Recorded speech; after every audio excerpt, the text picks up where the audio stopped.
नमस्कार मित्रांनो, महाराष्ट्र जीवन प्राधिकरणची आज अधिकृत माहिती निकालाबाबत आपल्यापर्यंत आलेली आहे।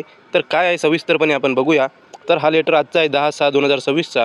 तर महाराष्ट्र जीवन प्राधिकरणाच्या आस्थापनेवरील गट अ, गट ब आणि गट क संवर्गातील एकूण 11 संवर्गातील पदे सरळ सेवेने भरण्याकरिता दिनांक 4/11/2025 रोजी मजिप्रा जाहिरात क्रमांक ही प्रसिद्ध करण्यात आली होती। सदर परीक्षा IBPS या संस्थेमार्फत दिनांक 28/2/2026 ते दिनांक 2/3/2026 व दिनांक 5/3/2026 रोजी घेण्यात आली। सदर परीक्षेमधील खालील संवर्गाचा निकाल IBPS कडून प्राप्त झाला आहे। निकाल लागलेला आहे खालील 5 संवर्गाचे, ज्यामध्ये अंतर्गत लेखा परीक्षण अधिकारी वरिष्ठ लेखा अधिकारी गट अ, दुसरा कनिष्ठ अभियंता यांत्रिकी गट ब, 3 उच्च श्रेणी लघुलेखक गट ब, 4 निम्न श्रेणी लघुलेखक गट क, 5 स्थापत्य अभियांत्रिकी सहाय्यक गट क या 5 संवर्गाचा निकाल लागलेला आहे।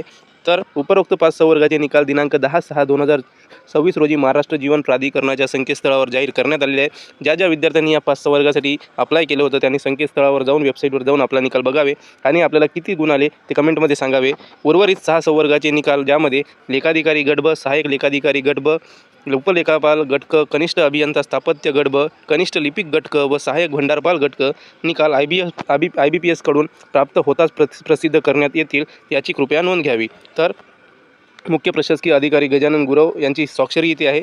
तर निकाल या 5 संवर्गासाठी जाहीर झालेला आहे, तुम्ही बघावे आणि किती स्कोर आला कमेंटमध्ये नक्की सांगावे। आणि लवकरच या 6 संवर्गाचे पण निकाल लागणार आहे। तर तुम्हाला काय वाटते कधीपर्यंत हे निकाल लागू शकते ते आम्हाला कमेंटमध्ये नक्की सांगा। नवीन असाल तर सबस्क्राईब करून घ्यावा आणि व्हिडिओ आवडला तर लाईक करा, चॅनलला सबस्क्राईब करा। Thank you so much.